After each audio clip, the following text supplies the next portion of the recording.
And the second part, we will definitely hear all the question and answers, Q&A, from everyone, from all the students. So guys, make sure that you prepare your questions. Make sure later on you can also follow Accredify on LinkedIn and also at Jingyi and LinkedIn as well. Anyway, so it's good time to learn from our dear friend Jingyi. Okay, so let me give the spot to you, Jingyi. Please start. Thank you. Thank you very much, Isaac. And thank you everyone, all our students today for joining us. So let me just share my screen. I'm very excited to share with you about my journey in Accredify and how I ended up in Accredify. Give me a second. Great. Can see my PowerPoint, right? Oh. Yes. Yes. Okay, all right. So I'll just get started. So as Isaac said, firstly, thank you very much to Isaac and Maxy Academy for having me here today. It's really my honor to be able to share my experiences with the Maxians today. So I'm Jingyi. I am the Chief Operating Officer at Accredify. And a little bit about me. So I actually graduated from the National University. Let's go, Jingyi. Yeah. There. Sorry. Oh, sorry. Can you hear me? It's very clear. I think someone mic is up. Okay, great. Okay, so I actually graduated from the National University of Singapore. I graduated from the School of Computing, and I actually got my degree in business analytics. So business analytics at that time, this was in 2012 when I was selecting my course. It was a very, very new course. This was actually the first year that NUS was offering this course. So it was a brand new major, and it was a little bit risky to join something so new. But I was very drawn to it because at that time, talks about big data was up and coming. So many people were starting to talk about data science, data analytics. Of course, now we hear about it every day. Every day we hear about machine learning, we hear about large language models. But back then, 12 years ago, it was something that was very, very new. Not everybody knew about Python, not everybody knew about R, not everybody knew about linear regressions yet. So I was quite excited to study business analytics because I felt that, number one, this was something that was very new and very interesting.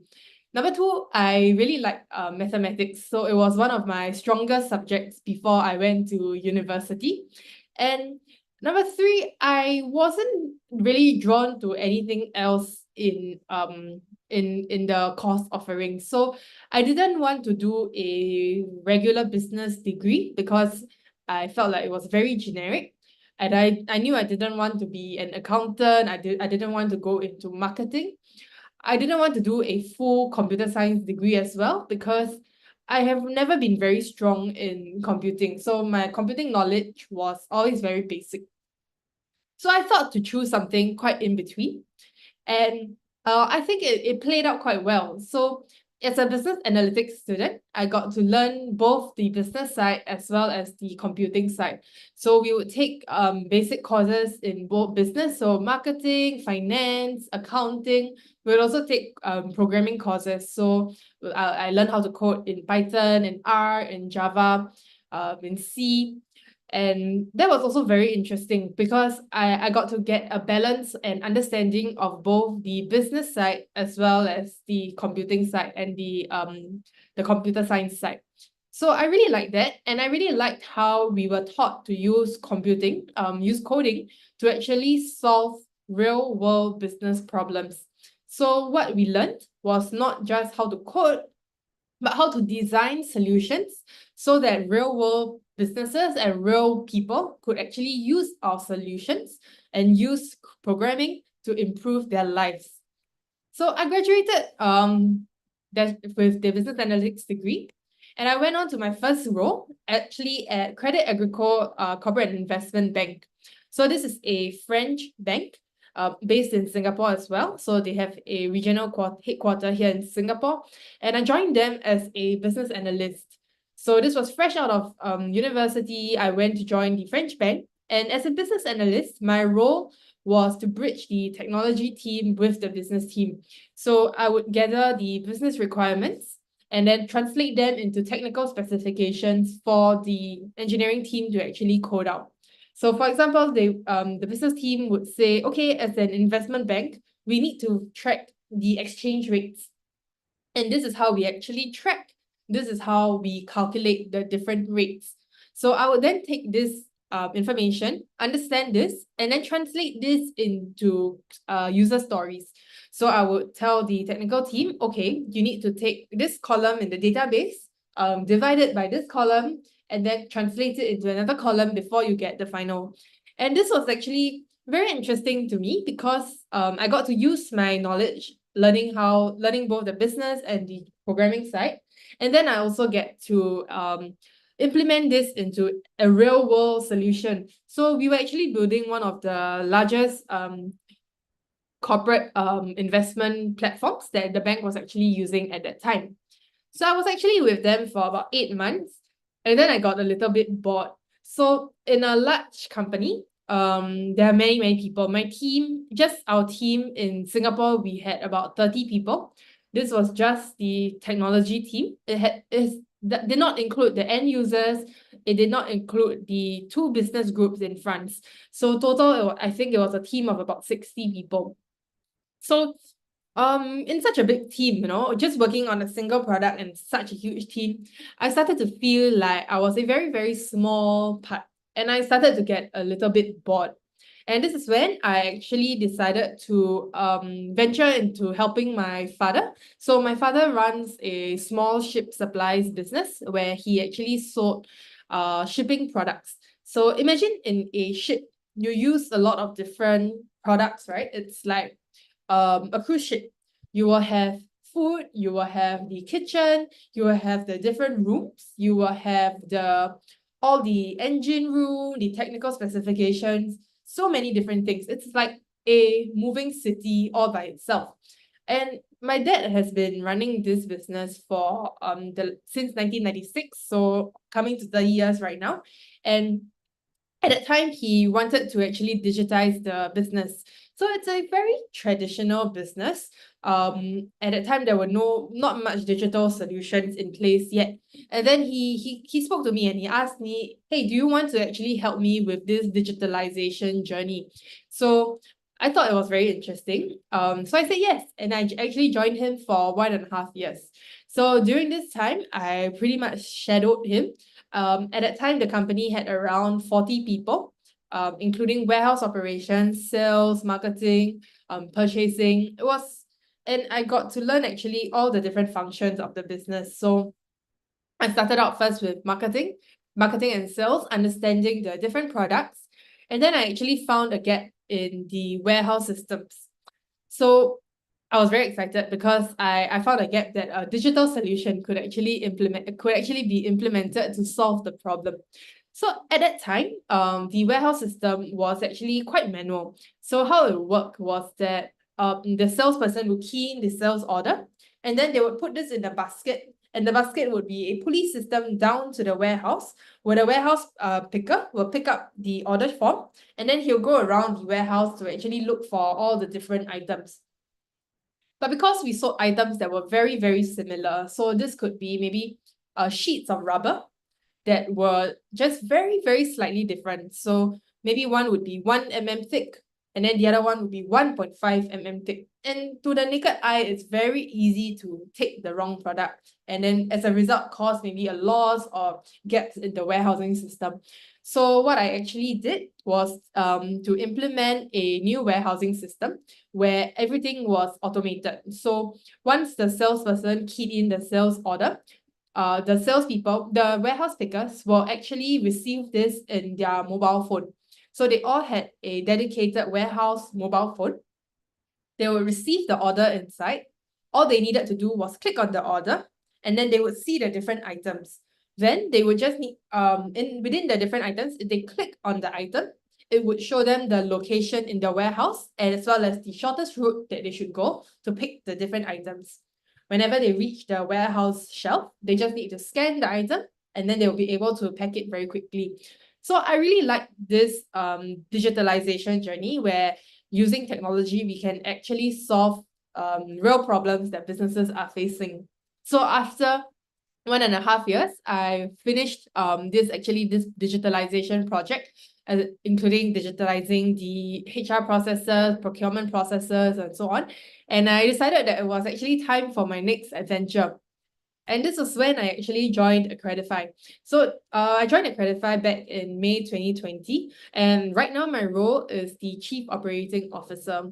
So there are two main parts to my current role. The first one is managing people operations. So managing all our employees, managing events, making sure that all our employees are happy and treated well. And the second one is managing international partnerships, which I'll type on a little bit more. So before I share my journey, maybe I'll share a little bit about Accredify first. So essentially, Accredify, we are a company that provides organizations with a very simple software to enable them to build digital trust through the use of verifiable data. So we noticed that there's a gap in the world when it comes to digitalization. And this was because the whole world, we moved from print data into digital data. But right now we face a gap where we do not know if the digital data that we are receiving is a true and valid data source or not. We cannot tell very easily whether this is a authentic data or whether this is something that has been falsified. And this is where Accredify comes in. We come in with a simple software as a service solution that enables all organizations to issue their data and documents in a verifiable format. So these are the different industries that we are in, and the beauty of our solution is that we are industry agnostic. So we actually started out in education, issuing degree certificates and transcripts. During COVID, we moved into healthcare. Right now, we are also in public sector, corporate services, as well as exploring the supply chain side of things. So this is how the solution works. In the past, we start out with the data issuer on the bottom left corner. They will need to traditionally, they will need to manually issue all the records. And this will then go to a recipient. So taking the example of a school or a university, the university will manually issue the degree certificates and transcripts to the students. The students will then need to send this to a third-party verifier, who will then need to check whether this student was really a graduate and did they really get all these skills? Did they really graduate from this particular university that they mentioned? But this process of verifying is very tedious and very time-consuming and also very, very expensive. So for example, if you are an Indonesian student, a graduate, and you would like to work in Singapore, without a verifiable credential, you will need to go through a full background check. And this background check will take around 2 to 3 months, and it costs around $200 US. So this is really expensive. It takes a really long time. And very often, these verifiers, they will have to just keep waiting to see whether the student is a real graduate or not.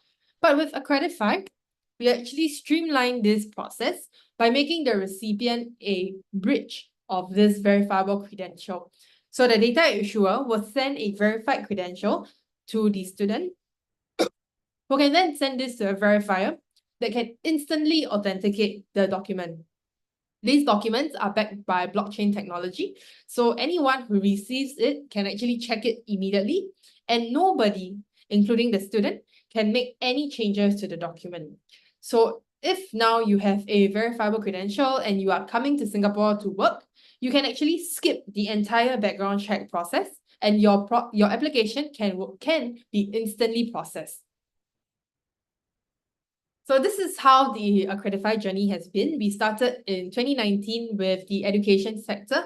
We issue verifiable degree certificates and transcripts to all for all the national universities and key universities in Singapore, as well as training providers of continuous education, certifications and licenses. Then in 2020, when COVID hit, the Singapore government actually approached us to ask if we could actually apply our solution in the healthcare sector. So at that time, we were having a lot of difficulty tracking who had recovered from COVID and who had not. And this actually caused much a wider spread of the COVID-19 virus. So what we actually did was we issued verifiable discharge memos that were given to anyone who had recovered from COVID. And this allowed them to enter their workspace, enter the different places of interest that they had to visit.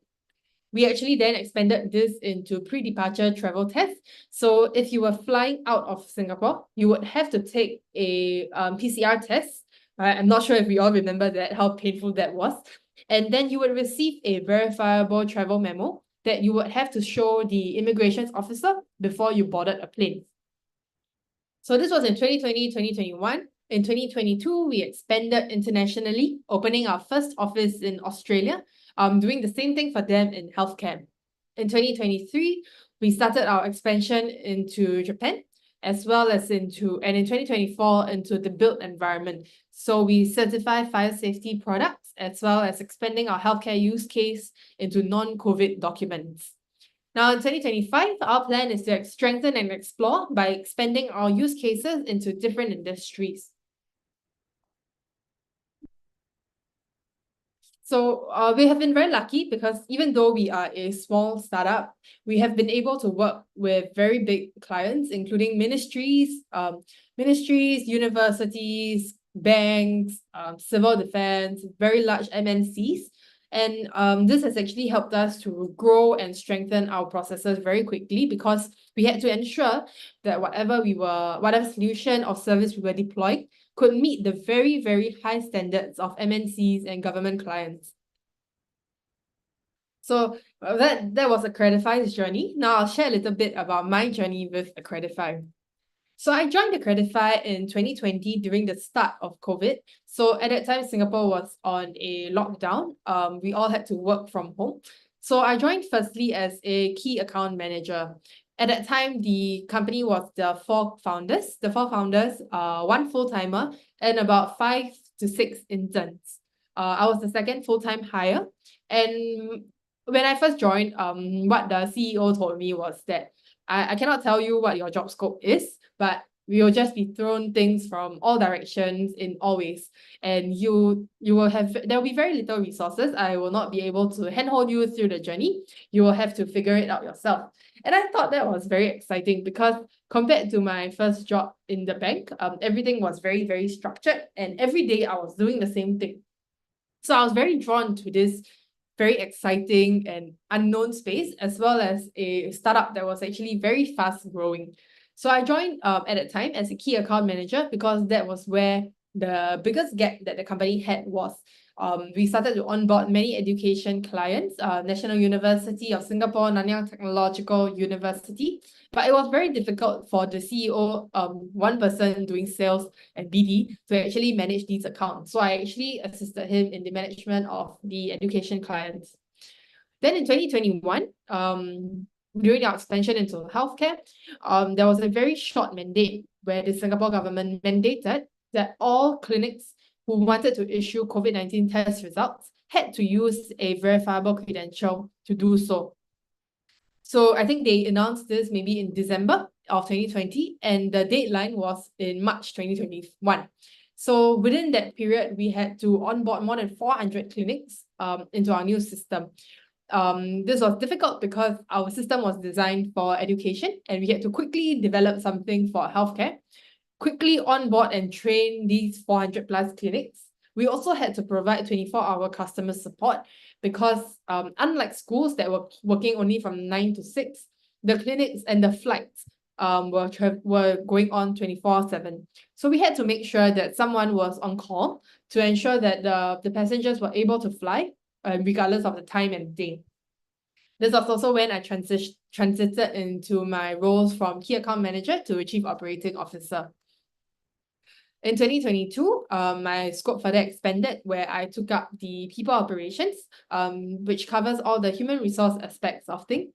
I set up internal HR processes, and this was the year that our team grew very, very rapidly. So in 2020, it was the 4 co-founders, a few interns, and 2 full-timers. But in 2022, we were about a team of about 20 full-timers, maybe another 10 interns. And it was very important to put in place the proper processes for interviewing, for onboarding, to make sure that things could run very smoothly. In 2023, because of our large clients, I took up the business continuity management systems, where we ensured that our business was well protected in case of any crisis, and our business could continue no matter what happened. And in 2024, actually, one of the most exciting years for me was when I started in the international partnerships aspect.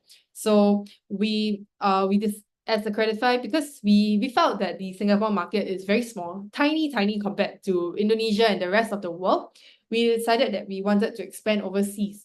However, we knew that the overseas expansion is very difficult without the right partners, because you don't know the culture, you don't know the people, you don't know the systems, you don't know the network.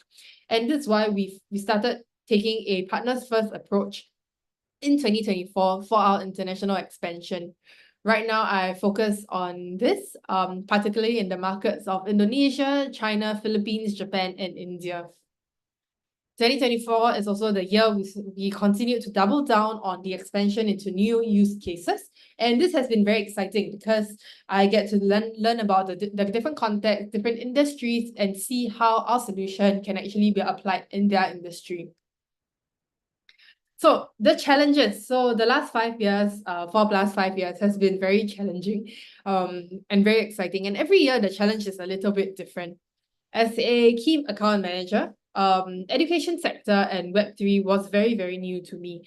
I didn't have much context on how the education sector worked, and I didn't have any knowledge about Web3. All I knew was Bitcoin, and that everyone was buying Bitcoin. That was all I knew about blockchain technology. So learning about that was very difficult. The learning curve was very steep, especially because the team was very lean. So everything was very self-learned. I had to go and figure things out myself. There was no one there to really have time to guide me because everyone was so busy. The other thing was that because we were a very small startup, that time maybe just 6 people, full-timers, but we were working with the top universities in Asia. These were huge universities that had their own systems, had their own processes, and we had to comply. So the only way to make sure our systems worked well and that we were continuously wanted by the universities was to make sure we listened very closely to our clients and their needs so that we could continuously improve our products and make it better for them. In 2021, the healthcare expansion, the first challenge was that because our product was designed for education, we only had a very short time to guess what the healthcare sector wanted, quickly build it, and quickly implement it. Of course, at that time, because it was so fast, there were always a lot of bugs. So as the operations team, we had to quickly provide support to our clients, make sure we could help them to debug. And the problem was with the COVID-19 test results was that they were only valid for 24 to 48 hours. So everything was very, very, very tight. The client will call you, they'll be like, I'm at the airport now and I cannot fly. What are you doing about my certificate? So it was very stressful. This was 400 clinics, thousands and thousands of patients every day just waiting to fly.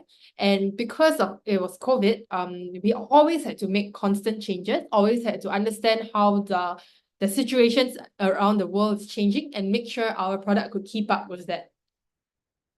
2022, our team expanded rapidly, and the challenge was to make sure that even with this rapid transition and rapid expansion, we were able to keep and protect the culture of the company.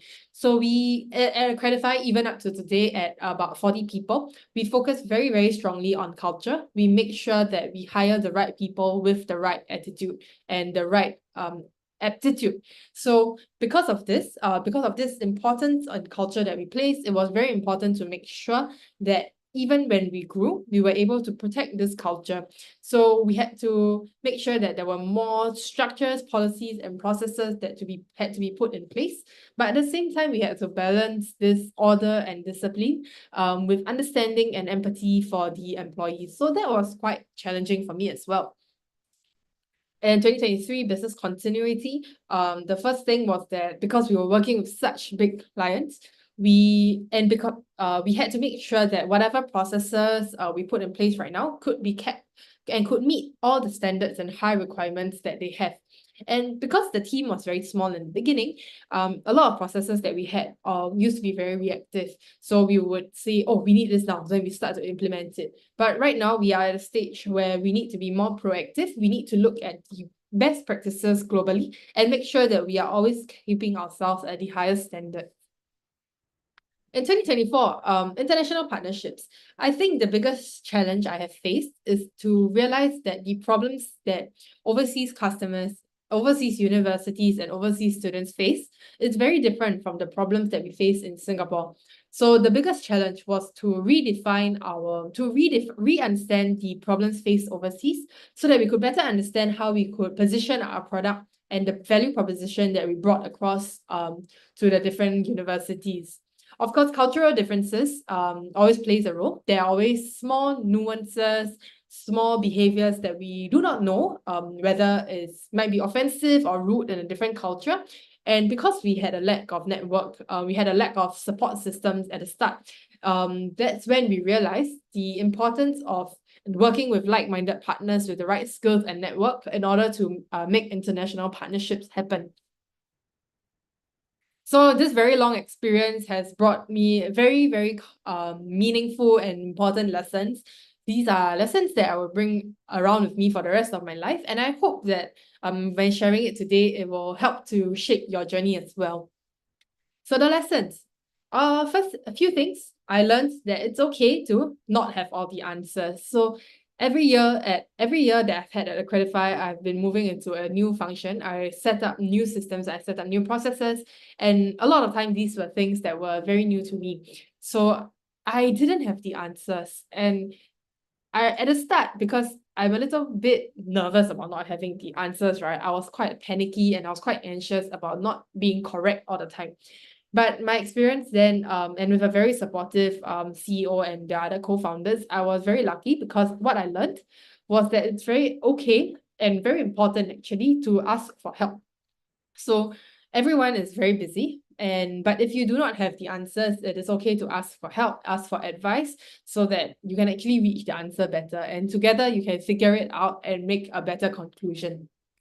It's also okay to make mistakes as long as you learn from them. So don't make the same mistake twice. I know this is very cliche, but if you are working in something new, something foreign, it is normal that you don't know everything and you don't know the right way to do every single thing. So it's okay if you do make mistakes once in a while, but make sure that you learn from them. It's also okay to change your mind. So from my journey just now, I think you saw that I moved into very, very different things. I studied business analytics, right? Still very hot, data science, data analytics, learning how to do large language models, learning how to do machine learning. These are still very hot careers right now, but I actually decided to move away from it because during my university years, I realized that while I like it, it's not what I like the most. And I wanted to make sure that I had a career that I really enjoyed. So it's okay to change your mind sometimes, and it's definitely okay to try new things. And only through trying new things and changing your mind and trying new things, then you will be able to figure out what you really like. And with these lessons, I also learned the importance of a few different things. Firstly, it's very important to ask questions. So asking the right questions, and I hope later I will get many questions from all of you, will actually help to guide your thinking and help you to understand the different perspectives of the people around you and the different sides of the problems. Especially when working with clients, they don't always tell you the answer directly, but it's important to know what questions to ask to get the answers that you want and the information that you actually need. It's also very important to tap on your network. Accredify, we have been very lucky to be able to tap on our international network to help our regional expansion. We would not have been able to do this without our international partners.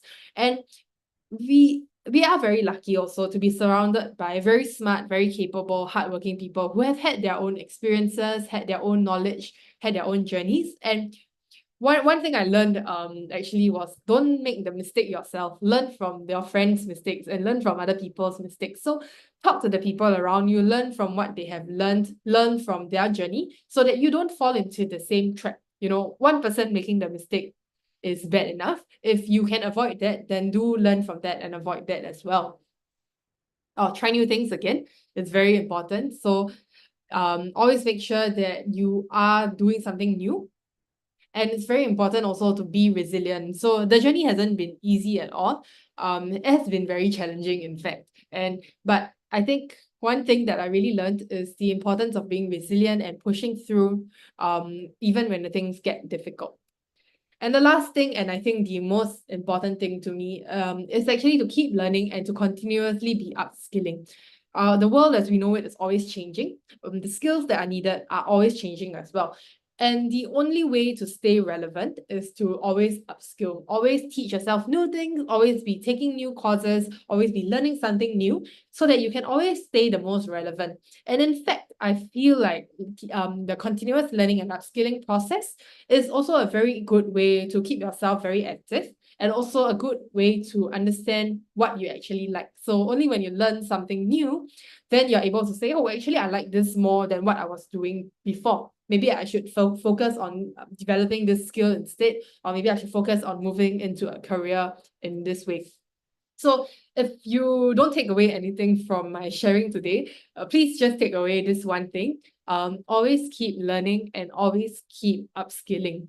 So with that, I actually come to the end of my sharing. I'm very excited to hear the questions that you have today. And thank you very much for your attention so far. Isaac, I'll pass it back to you. Wow, thank you so much, Ingi, for the good sharing. Thank Very you, Isaac. inspiring to see your journey from banking to the family business and then going to startup actually. That's number one. And number two is very inspiring to see you come in as a key account manager and now you are the COO of the company. Woohoo! Congratulations. Thank And you. I think a lot of kids, a lot of students are wants to know more about it actually. You know, I guess I had this one question that I believe a lot of people are asking. You know, this is maybe it can be subjective from your side, but you know, coming as a key account manager and now you become the C level. You know, of course, I think it's one out of 1,000 people. You know, who happen to be like that. You know, who have that experience. You know, so I guess I'm sure that the founders of Accredify see something in your life. That's why they did entrust you with that position right now. So I know it can be subjective, but it's okay. Maybe you can share to us what do you think the key traits that you have that at least can bring you to this point today. And thanks, Isaac, for your very kind words. So I think of course, like you said, it's very subjective, and I think a lot of it ultimately boils down to being at the right place at the right time. So really, I think I have been very, very lucky.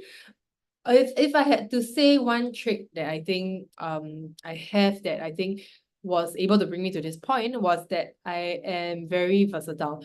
So as shared in my journey, I did many different things. I am able to do customer support. So really just answering phone calls, replying customer emails, teaching clients how to use the system, things like that I'm able to do. I was able to move into HR. I was able to do key account management. I was able to do sales, and I was now able to do international partnerships. And I feel very lucky to have had this opportunity from the founders to try out many different things. And I think that's where I actually stood at an advantage as well, because wherever there were gaps in the business or wherever the founders realized that, hey, we need somebody that we can trust to do this and we can do this quickly. And it doesn't need to be perfect. We don't want to hire a full-time expert on this matter yet. Can we get someone internally? I think I've always been able to step up to that role and actually take on the new challenge.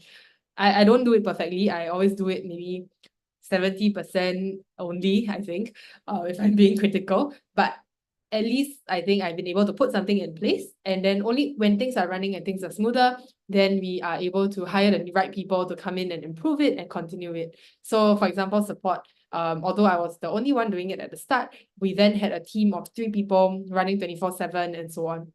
Account managers, I was the first one, but right now we have 3 people doing account management, and international partnerships. I believe, although I started it, I'm very sure that it will be a team that will grow very soon. You know what? I think one thing that I can see from your story, I think you're very open-minded, open for challenge, and I think you're very positive in responding things. Because I think nowadays the problem of a lot of Gen Z, it's like, especially in the corporate or in the startup, they think that, this is not my job description, why is my boss giving me another task, So I guess I'm sure that you already have it since the day one, maybe it's something that you have been building. I mean, like the habit that you have been building since the early days. Maybe I mean, like, were you born with that kind of mindset or attitude? I think maybe it's a bad thing that I managed to make it a good thing, but I think I'm a person that is very easily bored. So I get bored very, very easily. I always need something new, something more challenging, and something more exciting. And so because of that, I always seek out something that is very new, and I always look at new opportunity or something new as a new way to challenge myself. So when I was in the bank, it was very, very boring. I felt like I didn't learn anything. The first day there and the last day there, I was the same, which is what I didn't like. But over here, there's no single day that is the same. Every day is something different. So I think partially, yes, I'm born with it, but I don't think it's something that you cannot train. It's definitely something that you can continuously pick up. And even in school, I always like to pick up new challenges and new things whenever I can. Okay, very good. Thank you, Jingyi. Let me recap this to bahasa ya. Okay. So, teman-teman Maxians, di sini kita dengerin cerita yang luar biasa, keren banget. Bagaimana seorang teman kita ya, Jingyi, dulu masuk sebagai ke dalam perusahaan Accredify ini di tahun 2020, which is 4 tahun yang lalu, sebagai posisinya itu Key Account Manager, jadi semacam sales gitu ya, atau marketing gitu. Dan dalam 2 tahun dia bisa naik posisinya menjadi COO gitu. Dan salah satunya ternyata yang dia ceritakan adalah bagaimana dia ini selalu menerima tantangan yang baru. Jadi dalam pekerjaan guys, kalau dari ceritanya Jingyi ini, dia dulu dikasih tugas sebagai customer support, dia lakukan dengan baik. Waktu dikasih tugas untuk sales, dia lakukan dengan baik. Waktu dia dikasih tugas untuk jadi HR, dia lakukan dengan baik. Waktu ke perusahaannya lagi ada butuh bagaimana mengajari klien, dia pun juga lakukan dengan baik. Nah, jadi mungkin poinnya yang saya ingin sharekan buat teman-teman semua adalah kalau kita lagi kerja, ini buat Maxians ya, dan juga I'm sure all the warriors are here as well. Kita waktu kerja, kita nggak boleh pilih-pilih guys. Jadi waktu dikasih tugas, ada kesempatan, kita harus lakukan dengan baik. Karena kesempatan-kesempatan untuk kita melakukan dengan baik ini adalah langkah-langkah yang kalian bisa lakukan untuk mencapai sebuah posisi atau sebuah hal yang nantinya very good for yourself. Dan ini kita, di depan mata kita ini adalah story ya, cerita dari teman kita sendiri yang menjadikan kisah hidupnya seperti itu. Okay, thank you, Jingyi. So I have this question. Okay,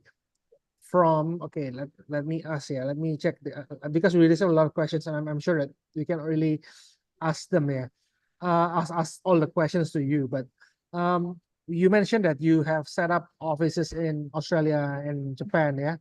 So can you tell us about your experiences in, how can you deal with offices or people across the globe?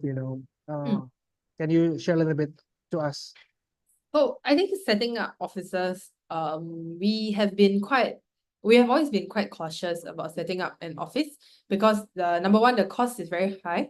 You need to hire a legal person there. You need to have a corporate secretary there. You need to have a registered address. You need to pay tax. So we have always been quite cautious.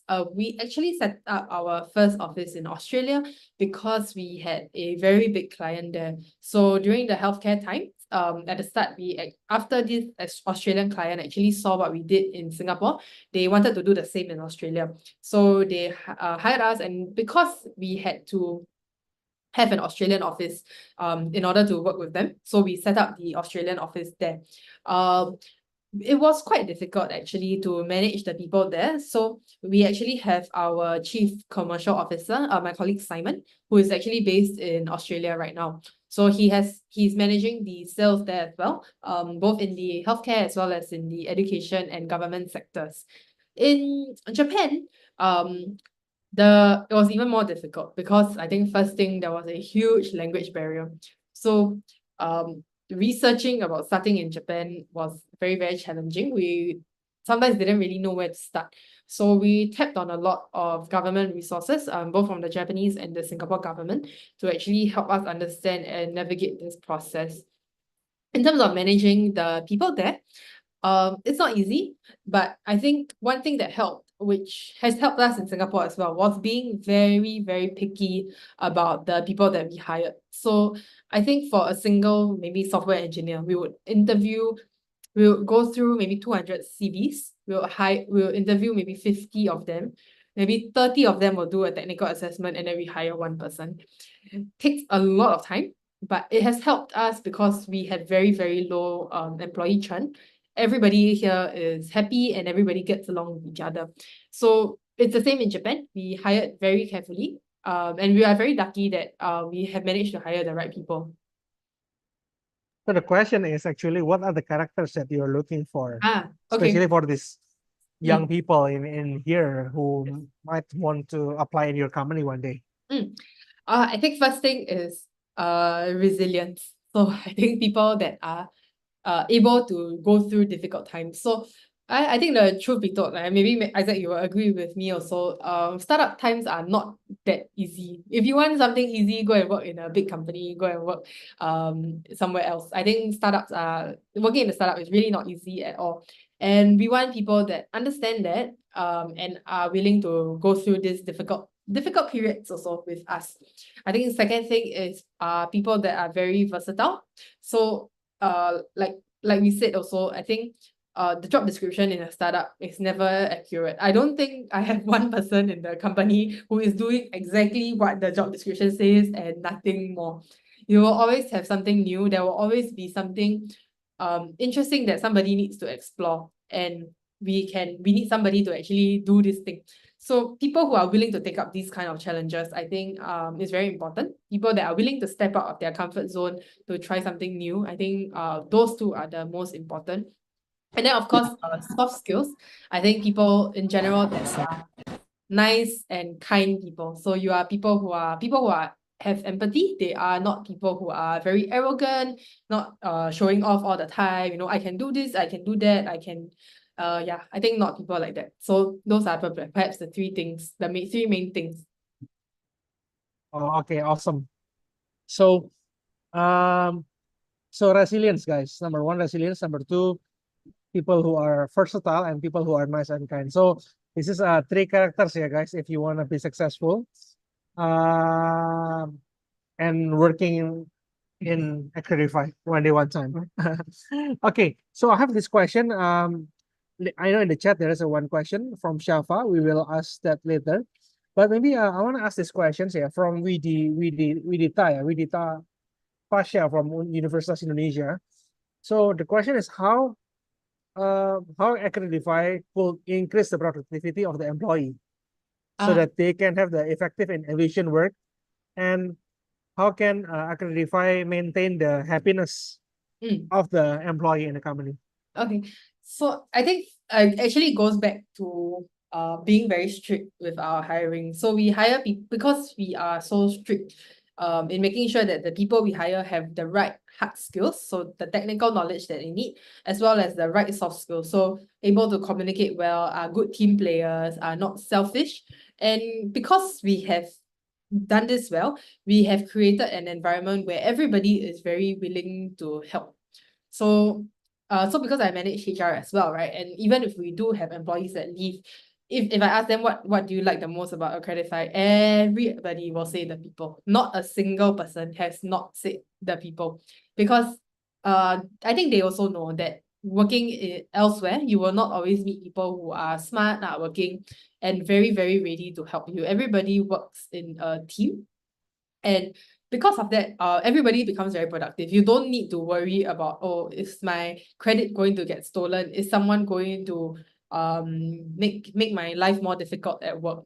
There's no such thing like that. Everybody just focuses on completing their assigned tasks and things can move forward. Yeah, so going back to happiness, I think it's the same. And we also put a very strong priority on making sure that we prioritize the employees' benefits and well-being. So we make sure, for example, that we try to do as many events, team bonding events, as possible. We want to foster a culture of working together, not just at work, but also knowing each other privately, so that you can have a bit more understanding towards your colleagues, and you can also spend time outside. So we have a lot of employees started interest groups. For example, a group of them will go climbing, rock climbing together. A group of them will play golf together. A group of them will go motorbike riding together, and so on. Yeah. Oh, okay. So I think in also kind of the same as Maxy, and here we also have the fitness group together. Nice. And the Mobile Legend group, eh? Mobile Legend group. Same. We also have a Mobile Legend group. Okay. So I think we are running out of time, but actually I have two more questions that I will ask you. So the question is this, okay lah, this one, and then the last one will be from Shafa, yeah? So this question is from Ida Anissa Ulfa from State University of Surabaya. What are the key steps that you took to secure funding for Accredify? I know that maybe the fundraising is not your part, but I know that you have the experience, yeah? And what advice would you give to someone seeking investment? Okay. I think when it comes to fundraising, it's very important to understand what the investors are looking for. I think different investors actually have different mandates. So some investors, they want to make sure you expand in, for example, Southeast Asia. Some investors, they are looking at expansion regionally or globally. So, and some investors, they look maybe in specific industries or specific types of technology, maybe only AI, maybe only blockchain. So I think firstly, understanding the investor profile and doing your research on the different investors will actually be very helpful and shorten your time required to get investments, because it's a bit like online dating, right? You have all these profiles there. You need to see who matches your criteria and who you match their criteria also. So I think investment is the same. What advice? I think being very confident of your product. So sometimes when you're just a startup or it's just an idea, it's very difficult to be very confident, right? Because maybe you haven't had your first client yet. Maybe you don't know if you can expand into a new industry. But really, if you don't have the faith in your company and your product, how can you expect someone else to have the faith and can see the value in your product? I think this applies also to us individually. You have to have confidence and see your own value in your skills and your ability, so that even if you're applying for a job, even if you are starting something new, the person outside can also see your value and your ability. Awesome. Okay, so the almost last question here from Java. You mentioned that you changed your focus from business analytics, right? And then what she wants to ask is, weren't you scared or anxious when you changed your pathway? Okay. What do you think? I mean, like any advice that we should do before we do the shifting or change, Yeah, of course I was very scared. Especially because I think business analytics at that time was the most money-making job. I think it was one of the highest paid fresh graduate jobs in Singapore at that time. I think even now maybe. So of course I started to think, I studied so hard, I got this very rare degree, and then I don't leverage on it and milk it and make the most money. And then in the end, I go to something that's a little bit different. Was I making a mistake? Yes, I was very scared. But I think I was also very sure that I didn't really like what I was studying. I was okay at it. I wasn't the top student, but I definitely was okay and doing well. But I wasn't very happy. I was struggling to go through the classes. I didn't really like it. And even before that, when I liked mathematics, right, going to university, I realized that I don't like mathematics. It's very difficult. So I didn't want to continuously go deeper and deeper into this hole that I knew I didn't like. So that's why I decided to step out. I think what I like is solving problems. What I like is having new challenges, and learning new things and understanding new things. So yeah, scary, but I think what's important is to keep upskilling, like I said just now. So keep learning something new so that you can make sure that you can apply yourself in new ways. I hope that answers the question. Thank you, Jingy. So keep upscaling, guys. Mm. And Maxy Academy is your friend Mm. to do the upscaling. Yes. Thank you for giving us good exposure for this. Anyway, so it's been great listening to your story, Jingy, and I know Thank a lot you. of people are they learn a lot from the story. Is it possible if the students they add your LinkedIn maybe, or Of course. maybe add Accredify or something maybe? Is it okay?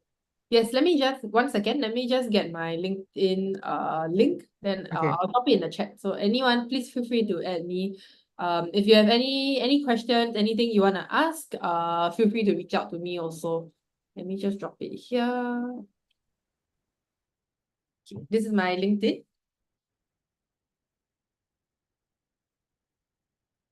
Awesome. Oke guys, so Maxians kalian bisa add ya LinkedIn-nya di Kak Jinggi di sini.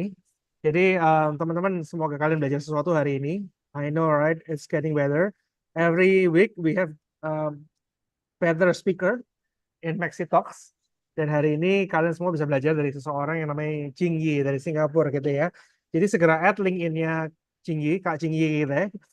Kak itu is basically sister ya, sister Jinggi ya. Let's add the LinkedIn for all Kak Jinggi gitu ya, dan feel free to ask more questions nantinya via DM karena kita di sini bisa belajar sesuatu hari ini. I'm sure ceritanya keren banget dan semoga menginspirasi kalian semua. Jadi teman-teman semua kalau ada tantangan jangan mundur, melainkan kalau ada tantangan justru diambil, dimanfaatkan tantangan itu untuk bisa itu justru tantangan menjadi sarana untuk kita bisa lompat gitu ya. Okay, so thank you so much, Jinggi, for giving your 1 hour to us. No, thank you very much. This 1 hour is very good investment for everyone in this room. There are 130 people joining this talk, and they learn something. They learn a lot from you, and hopefully we can stay in touch. The students can also add you and getting to know more about Accredify, getting to know more about yourself and about the journey that you are doing, you know. So okay, so we will take group pictures together, right? So can anyone help? Maybe Steven or Via can help to take the group picture together, please. Oke, from slide 1 mungkin bisa persiapan ya teman-teman.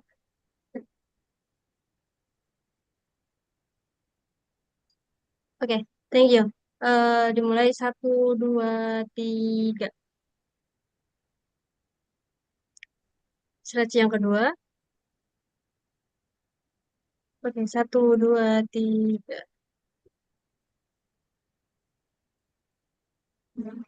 Slide yang ketiga.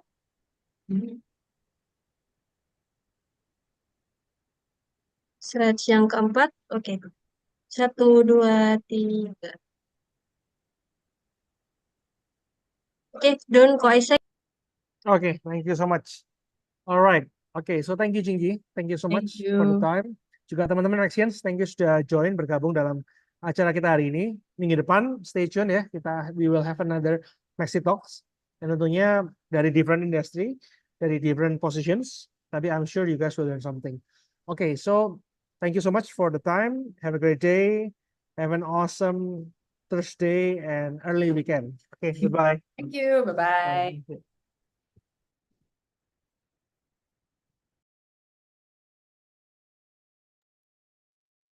Oke, untuk absensinya di grup ya teman-teman, karena untuk mendapatkan badges mungkin untuk kalian diperlukan untuk mengisi absensi semuanya dan keseluruhan. Dan mungkin untuk mendapatkan sertifikat ini aku udah screenshot untuk hasilnya hari ini, yang hadir siapa dan yang nggak hadir siapa. Oke, thank you teman-teman, see you, dan absennya di grup ya. Terima kasih, Kak. Thank you, Kak.